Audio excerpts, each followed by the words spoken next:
एक राजा को दूसरे राजा के साथ वो व्यवहार नहीं करना चाहिए जो वो स्वयं के लिए नहीं चाहता।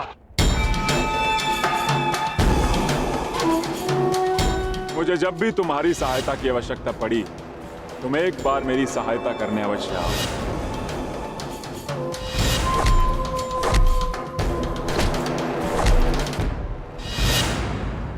क्या कहकर पुकारूं तुम्हें?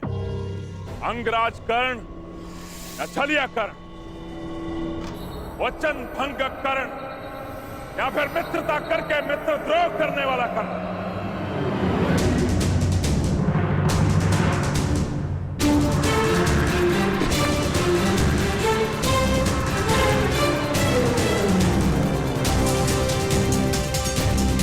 न्याय का योद्धा परशुराम शिष्य राधे कर्ण पुकार सकते हो, जिसे यह बलि रोकनी पड़ी क्योंकि यह आवश्यक था।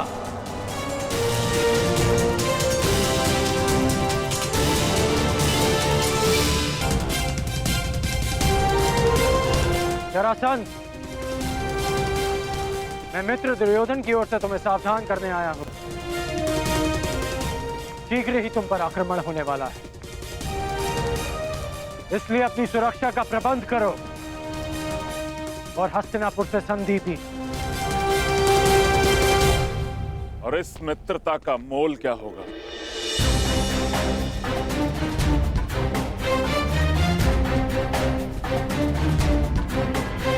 बस इन 100 राजाओं को मुक्त करना होगा।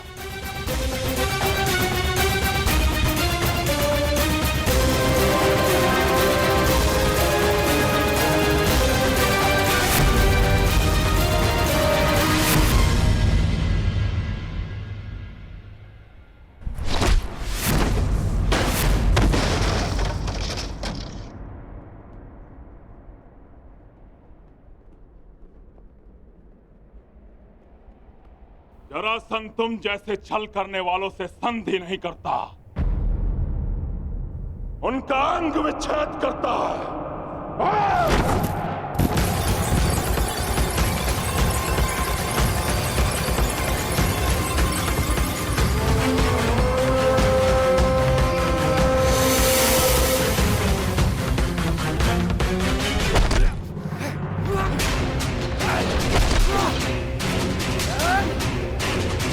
मेरी बात मानो, इन राजाओं को मुक्त कर दो जरासंध।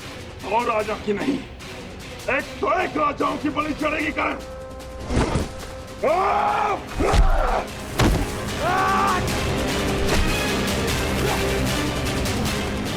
अपने क्रोध पर नियंत्रण रखो जरासंध।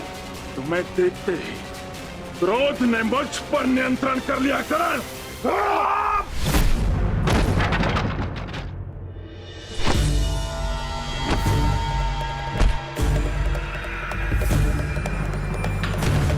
रुक जाओ जरासंध, मैं तुम्हें सावधान कर रहा हूं।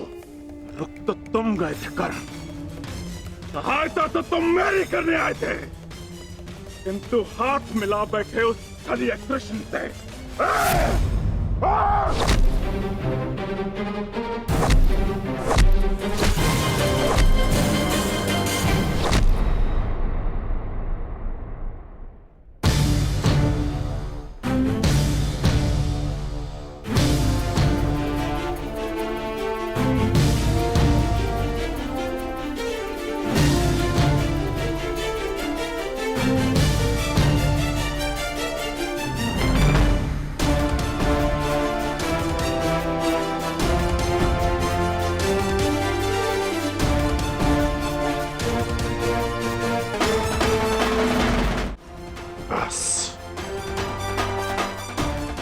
यहाँ युद्ध करने नहीं आया।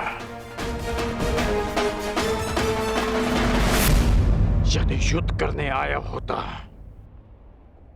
तो तुम और ये युद्ध कब के समाप्त हो गए होते। इस भांति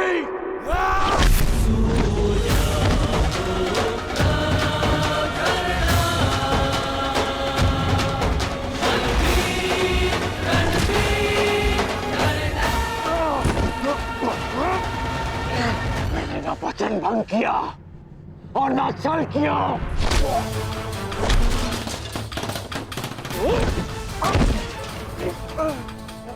मैं युद्ध में तुम्हारी सहायता के लिए पहुंचा था, परंतु रुक रहा क्योंकि वासुदेव शांति का प्रयास कर रहे थे।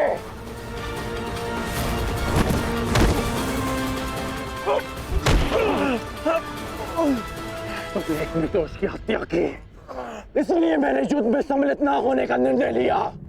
मैंने मित्रता भंग नहीं की।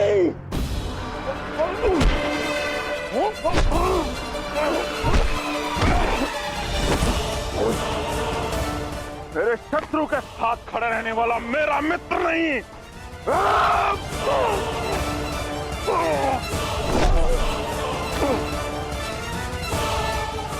तो तुम अपनी ही भाषा में सुनो। यदि शत्रु का शत्रु मित्र होता है तो हस्तिनापुर से संधि करो और इन राजाओं को मुक्त करो।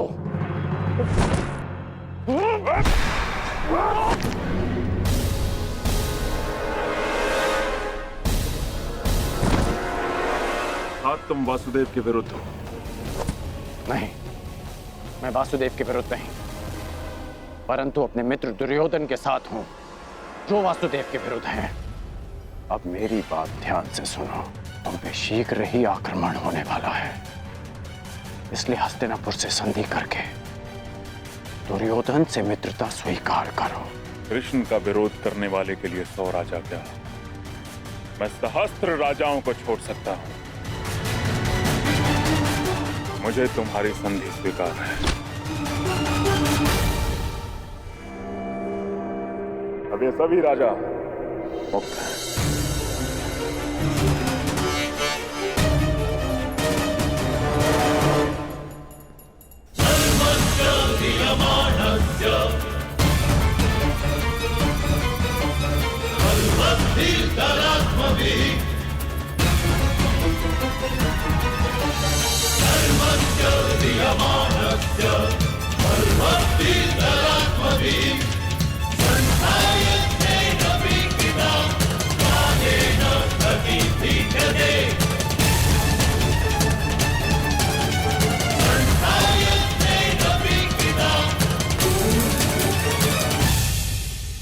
हम लोग नगर द्वार पे क्यों खड़े? भीतर क्यों नहीं जा रहे वासुदेव? शांत विकोधर।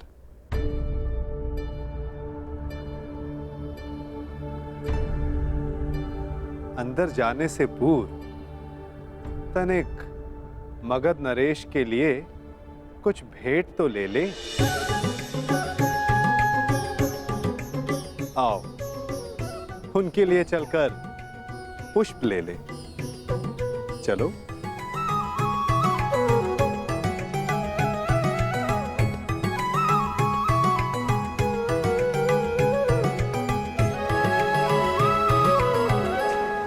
आप सब अपने राज्य जाने के लिए मुक्त हैं। आइए।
तुम्हें वासुदेव कृष्ण ने भेजा है ना?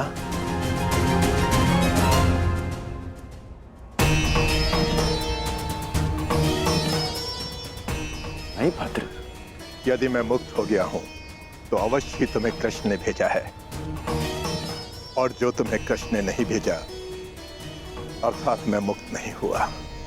अपना परिचय दीजिए भद्र। मैं विश्वकर्मा हूं, देवताओं का प्रधान वास्तुकार। जरासंध ने मुझे भी यहां बंदी बनाकर रखा था। कल रात्रि श्री कृष्ण ने मुझे सपने में दर्शन दिए। उन्होंने कहा कि वो मुझे स्वयं मुक्त कराने आएंगे, किंतु आश्चर्य वो नहीं आए।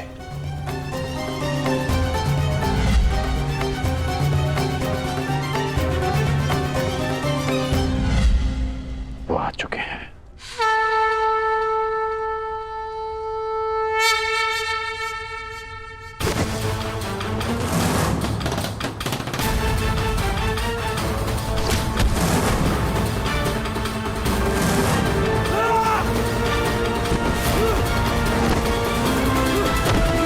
सबके सब मल थक गए।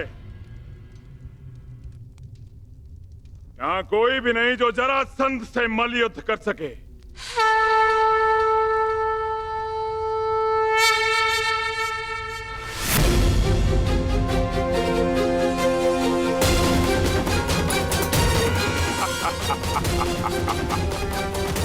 लो, अब ये ब्राह्मण मुझसे मल युद्ध करने आए हैं।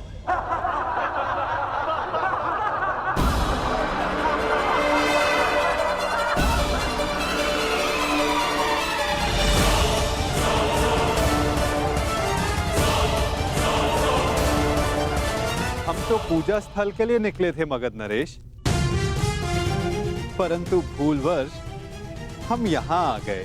अच्छा हुआ भूलवश इस घेरे में नहीं चले आए, अन्यथा मुझसे मल्ल युद्ध करना होता। अब अपनी भूल सुधारो और यहां से चले जाओ। यह स्थल केवल और केवल योद्धाओं के लिए, निर्बल ब्राह्मणों के लिए नहीं। जी राजन, जैसी आपकी इच्छा।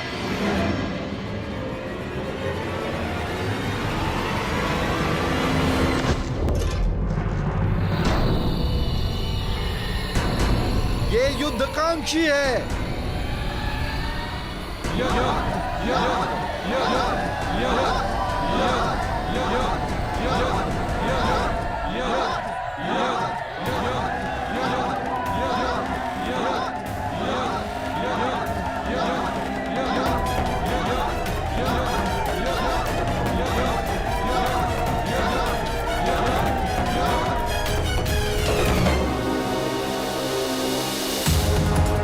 लगता है आपने सुना नहीं ब्राह्मण देव।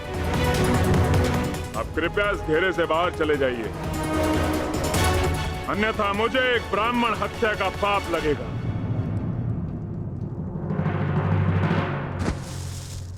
कुछ क्षण पहले आपने सभी को चुनौती दी थी मगध नरेश, तो समझो वो चुनौती मैंने स्वीकार कर ली।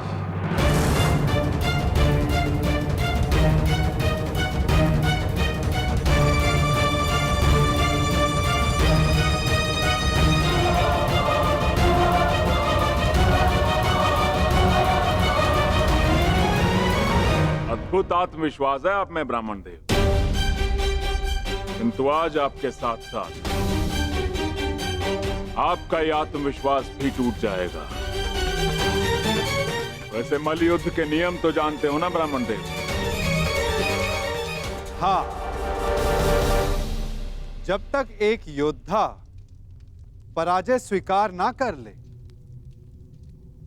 युद्ध होता रहेगा।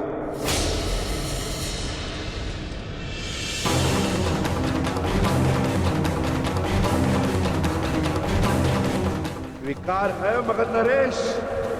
स्वीकार।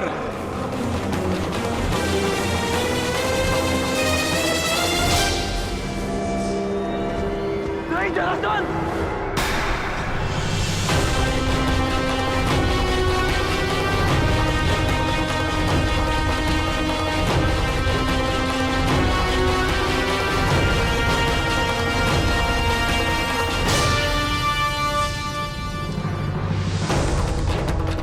ये चुनौती स्वीकार मत करना।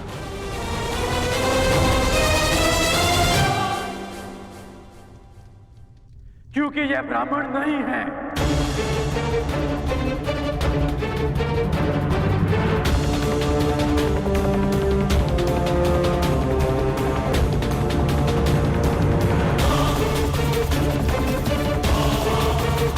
तो फिर कौन है ये? एक योद्धा को युद्ध से पूर्व अपने प्रतिद्वंदी का सत्य परिचय मिले, यही युद्ध नियम है। जिसने तुम्हें चुनौती दी वो वृकोदर भीम है।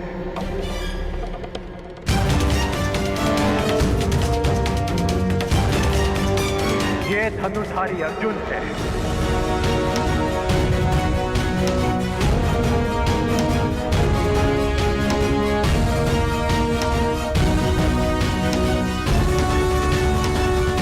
और भीम के पीछे जो खड़े हैं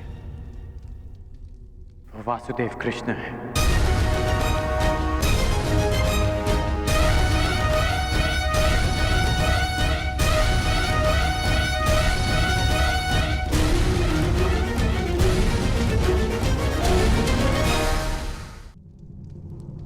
अब सत्य जानने के पश्चात तुम ये चुनौती अस्वीकार कर सकते हो। सत्य कहा अंगराज ने मगध नरेश। अब निर्णय आपका है। परिचय जानकर यदि भयभीत हो तो भीम द्वारा दी गई चुनौती अस्वीकार कर सकते हो।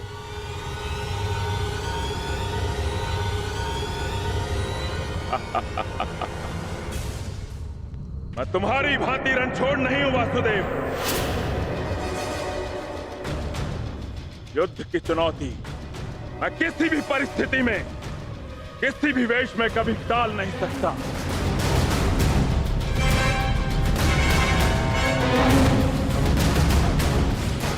मैं इस चुनौती का अंत करूंगा और सबसे पहले मैं इस विकोदर का उदर फाड़ूंगा और उसके पश्चात मैं तुम्हारा नाश करूंगा। बस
क्या यह युद्ध समाप्त होगा?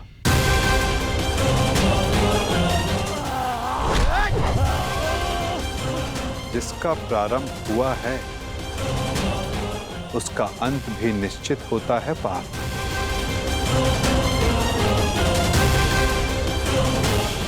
तुम्हारी प्रतीक्षा शीघ्र पूर्ण होगी।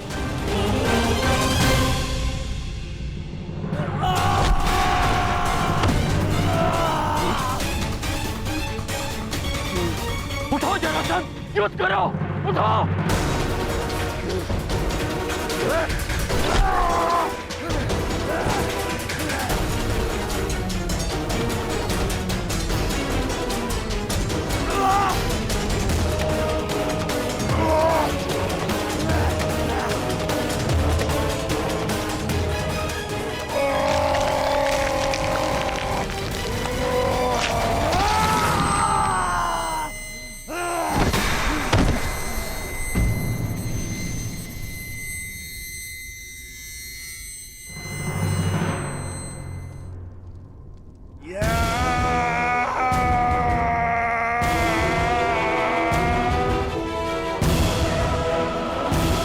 जरासंध का अंत हुआ।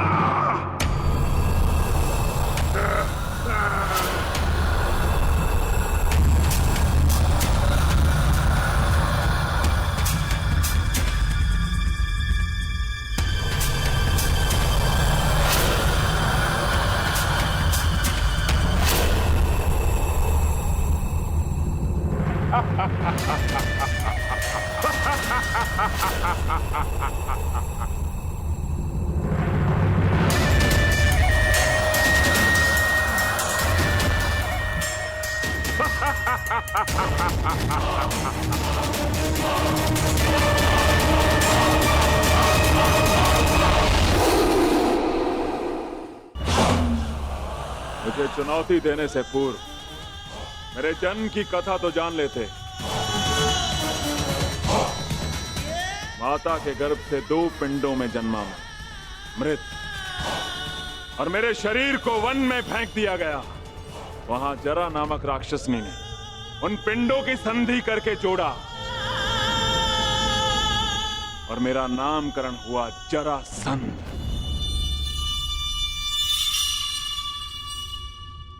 ये संधि नहीं टूट सकती भीम।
ये अन्याय है,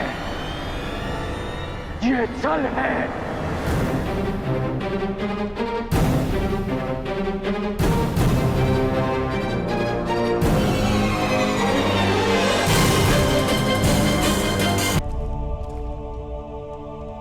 ये अनीति है। कैसी अनीति अंगराज? मल युद्ध जरासंध ने स्वीकारा और नियम यही था कि युद्ध दोनों में से एक योद्धा की पराजय स्वीकारने तक या मृत्यु तक होता रहेगा। जरासंध ने पराजय स्वीकारी नहीं, अंततः उसे मृत्यु प्राप्त हुई कर्ण। अकारण किसी का वध करना, क्या ये अनीति नहीं? जरासंध ने भीम को क्या हानि पहुंचाई थी? तो उस सर्प ने तुम्हें क्या हानि पहुंचाई थी कर्ण, जिसका तुमने वध कर दिया था? मैंने उस सर्प का वध किया क्योंकि वो मेरे निरपराध सारथी को डसने वाला था। यदि वो सर्प दंड का भागी था तो जरासंध भी दंड का भागी था कर्ण, जिसने 100 राजाओं की बलि चढ़ानी चाहिए। परंतु मैंने उन 100 राजाओं को मुक्त किया, फिर उसका वध क्यों किया?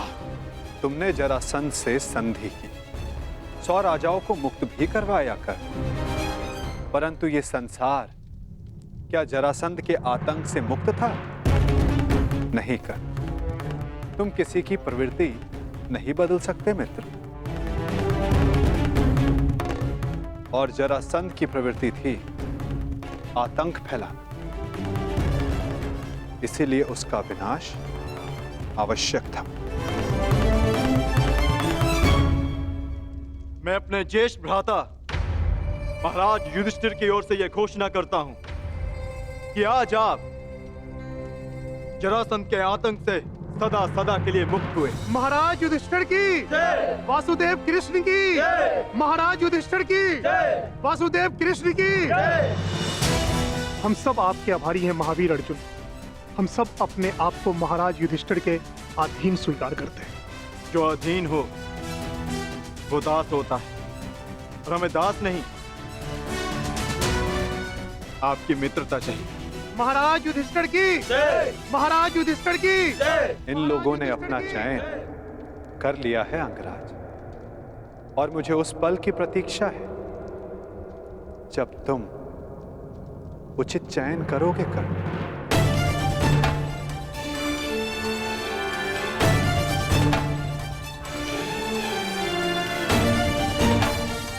आप ही ने कहा था कि जीवन में कुछ उचित अनुचित नहीं होता।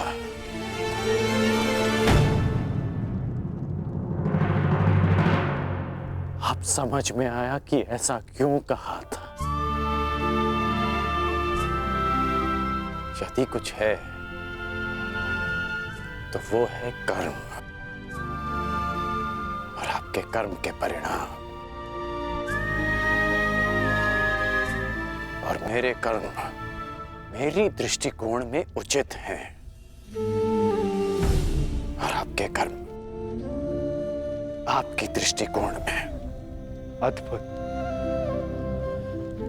तुम मुझे कभी चकित करने में असफल नहीं होते मित्र। प्रत्येक बार तुमसे मिलकर तुम्हारे लिए मेरा सम्मान और अधिक बढ़ जाता है। वासुदेव, मैं आपको सावधान करता हूं कि जिनकी सहायता और उत्थान के लिए आप ये प्रयास कर रहे हैं कि जिनके पक्ष में आप मुझे ले जाना चाहते हैं, एक दिन वही आपका सम्मान भंग करेंगे, आपको लज्जित करेंगे।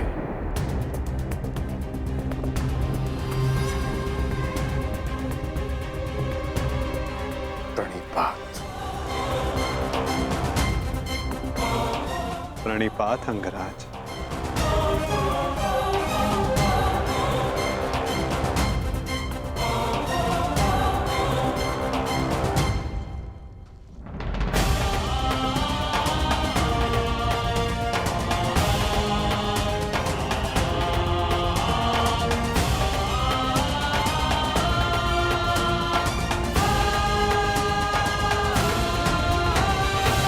वासुदेव, स्वप्न में आपने मुझसे कहा था कि आप हमें मुक्त कराने आ रहे हैं। वो स्वप्न ही था या सत्य? मनुष्य के स्वप्न ही उसके भविष्य का, उसके अस्तित्व का परिचय होते हैं भद्र विश्वकर्मा। यदि मनुष्य स्वप्न देखेगा नहीं तो उन्हें पूर्ण करने की चेष्टा कैसे करेगा? स्वप्न हमें चेष्टा की प्रेरणा देते हैं। अवश्य आपका स्वप्न एक सत्य था भद्र। जरासंध के अत्याचारों से हमें मुक्त कराकर आपने हमारे प्राणों की रक्षा की है। आपके उपकार को मैं कैसे चुकाऊंगा? एक भूमि को श्राप मुक्त करके।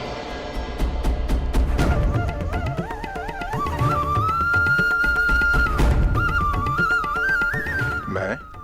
हाँ, क्योंकि जहां श्राप हो वहां पाप को जड़े बैठाने का अवसर मिलता है, और पाप का तारण एक पुण्य आत्मा ही कर सकती है भद्र। यदि आप ये उपकार चुकाना चाहते हैं तो आपको युधिष्ठिर के राज खांडवप्रस्थ के श्राप को हरना होगा, और यदि नहीं तो भी यह आपकी इच्छा पर निर्भर करता है। निर्णय आपका है भद्र।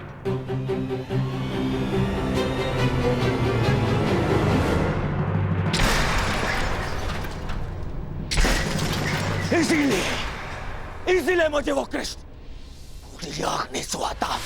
हर बार कुछ ऐसा करता है कि मेरा स्वप्न चूर चूर हो जाए। हर बार मामा जी। स्वप्न की बात कर रहे हो मेरे होने वाले सम्राट? स्वप्न की? मुझे तो पूरा भविष्य दिखाई दे रहा है। जरासंध का भय समाप्त होते ही अब पांडवों की शक्ति बढ़नी प्रारंभ हो जाएगी, और आप अंगराज कर्ण हमेशा कहते हो अवसर नहीं मिलता, अवसर नहीं मिलता, और अब अवसर मिल गया तो क्या कर लिया तुमने?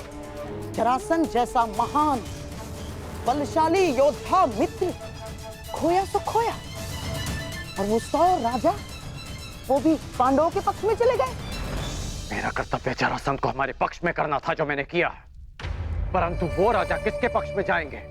इस विकल्प के चयन पर उनका अधिकार था, मेरा नहीं। विकल्प?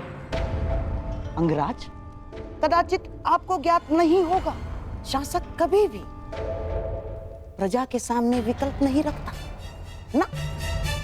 वो केवल प्रजा को अनुभव करवाता है कि उनके पास चुनने का विकल्प है, परंतु वास्तविकता में वो केवल वही चुनवाता है जो वो चाहता है। जैसे अर्जुन ने किया। उन 100 राजाओं के समक्ष केवल एक ही विकल्प रखा, युधिष्ठिर से मित्रता। और आप उन्हें स्वतंत्रता की भेंट चढ़ाकर चले आए। परंतु अंगराज, इसमें तुम्हारा क्या दोष? ना, तुम्हारा कोई दोष नहीं है इसमें। क्योंकि शासन कला और राजनीति कुल से आती है, कुल से। और तुम जिस कुल में जन्मे हो वो शासक नहीं, शासित है, शासित। और तुम्हारे रक्त में नेतृत्व करना नहीं, अनुसरण करना और आज्ञा का पालन करना है। समझ गए अंगराज?